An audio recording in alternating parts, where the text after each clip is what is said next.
Assalamualaikum warahmatullahi ta'ala wabarakatuh and a very good day. We are from group number 5. Our topic is issues of performance management in the developing countries. Before we start with our presentation, we would like to introduce ourselves. My name is Amirah Afifah binti Al-Zahari. My name is Nur Azlinda binti Muhammad Azidin. My name is Nur Zarifah Sabrina binti Kari Anwar. My name is Salmi Shamimi binti Azmi. My name is Siti Nuraisha binti Shaharuddin. Mine is Syafiqah Tendok binti Mat Saleh. Including the purpose, the problem and the issue, the methodology, the result and the conclusion. The purpose of this study is to investigate and evaluate employee performance. The study reveals that there are some issue and problem arise, which is conflicting objective, insufficient personnel and resources, unfair standard and rating system, and trust on imperfect manager. Secondary sources of data have been used in carrying out this study. We proceed with the introduction. Malaysia has undergone a radical transformation in public administration since 1980s with numerous reforms introduced by the government. Performance means both, which is the behavior and the result. Behavior is the input and the result is output. Behavior are the product of mental and the physical effort applied to tasks that can be observed from the result, which is from the job. Performance is related with efficiency, effectiveness, productivity, profitability, skills and abilities. As so, performance is used to examine and assess employee performance.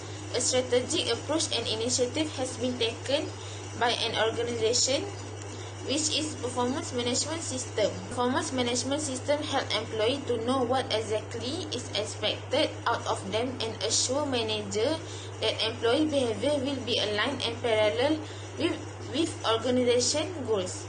That's all from me. Thank you.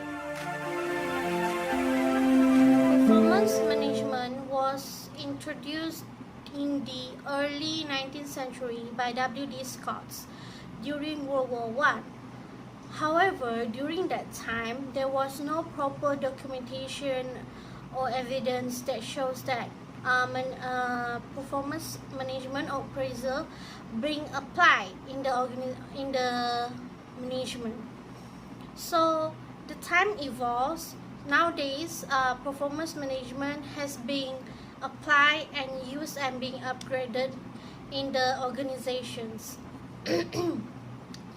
What is performance management?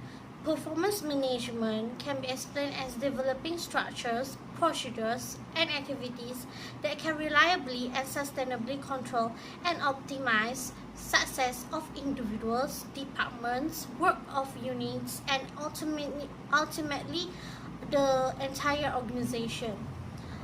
Performance management can also be defined as displaying statistics for key performance indicators so that the employers and workers can monitor individual performance and project success according to the organizational goals and objective.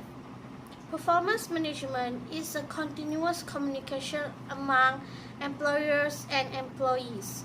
So, it is a mechanism that will help clarifying objectives, setting priorities, defining goals, receiving inputs, and evaluating outcomes.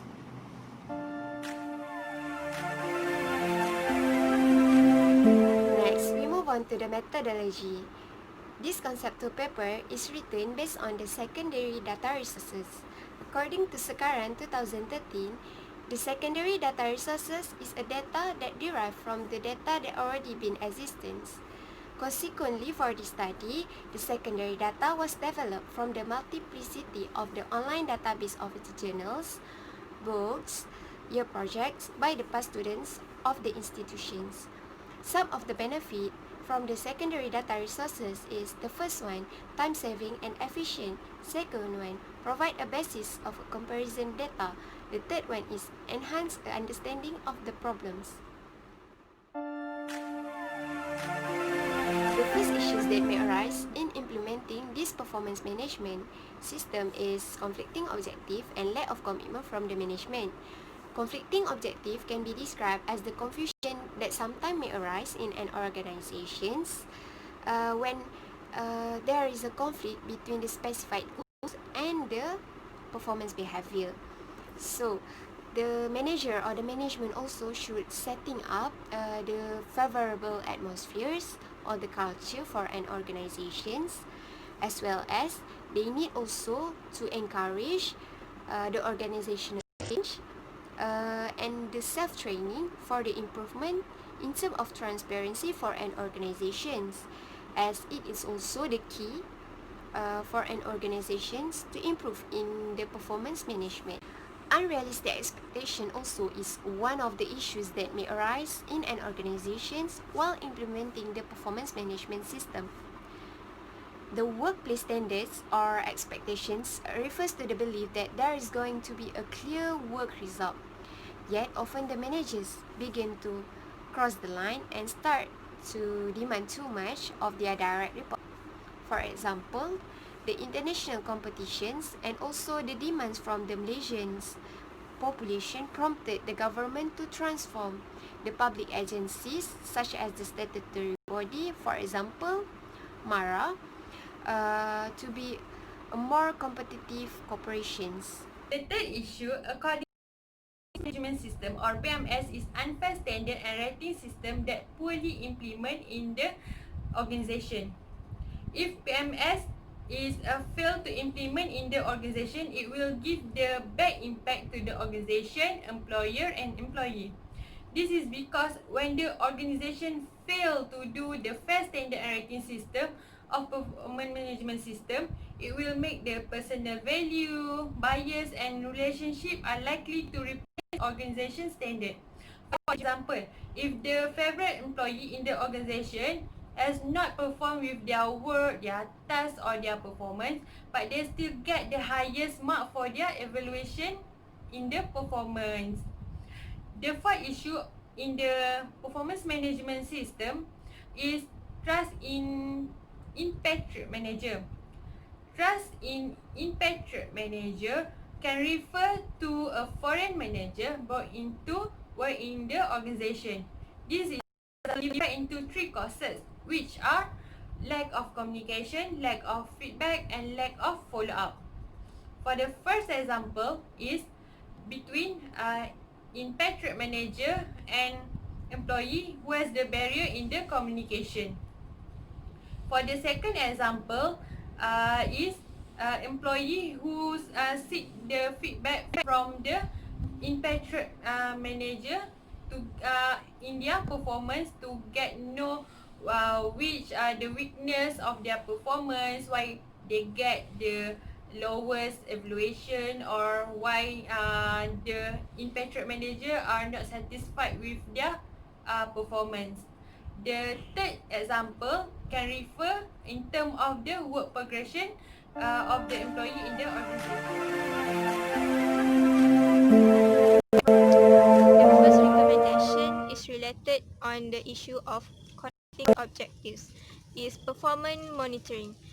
The concept of performance monitoring is that the supervisor need to ensure that the employee progress need to align with objective and goals during establish the goal setting. The supervisor need to make sure that the task carried out in the beginning and the as guideline to provide daily feedback to make sure that employee keep on track with the task. It is also known as a progress report, where the management need to set time to meet the employee and discuss on the specific goals and objectives.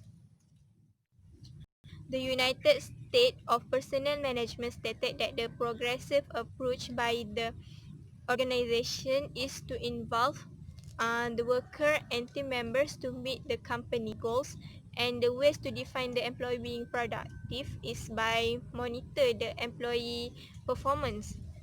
For example, key performance indicator is one of the example in monitoring. The recommendation for insufficient personnel and resources is providing enough personnel and resources. The management must utilize the resources of the company efficiently and have enough personnel in order to implement performance management system. Top management need to take an action to make sure their company have enough employees and hire workers if it is not enough. Sufficient personnel will ensure the employees know their duties and tasks specifically, which will affect their performance evaluation. To utilize the resources, financial department of the company need to take the responsibility of the flow resources. They need to have the financial record on the money flow and also to avoid misuse of resources while practice on the accountability and transparency. The recommendation for unfair standards and rating system is to avoid open box. Open box meaning that open to bias in which most of the implicit bias in performance evaluations. For example, many evaluation process are lack of structure and managers often start writing their assessment without first reviewing their employees' goals with so little input. In order to help the managers to improve, their organization must educate them to cooperate with their team on developing goals and providing development focus from positive feedback. Managers need to encourage more regular discussions to reduce recency bias and include technology that allows them to discuss with their team. A rubric for evaluation is needed as an effective rubric sets out requirements against which the performance of the employees will be assessed. The last recommendation is on the issue of Patriot Manager is communication with employee. Due to the issue in Patriot Manager which not have enough knowledge about the language and the culture of worker, it is difficult to have a good communication with the employee. It is very important for the Patriot Manager to ensure the meeting or communication will be done regularly and to gain feedback from the employee. There are many advanced technology where the Patriot Manager can use as a guidance tools to make sure that they can understand and gain feedback from the employee. For example, in conclusion, performance management is very important to achieve organization objective and goals because performance management are known as a systematic tools towards human resource management. It is necessary and important to maintain the successful of the organization from the strategic planning by top management which have a long-term performance. The issues in the performance management system can be reduced by contribution towards the efforts from the employer and employee in the organization with the ability to identify the gaps. Full commitment from the top management as well as the employee important to ensure that the organization can be performed successfully.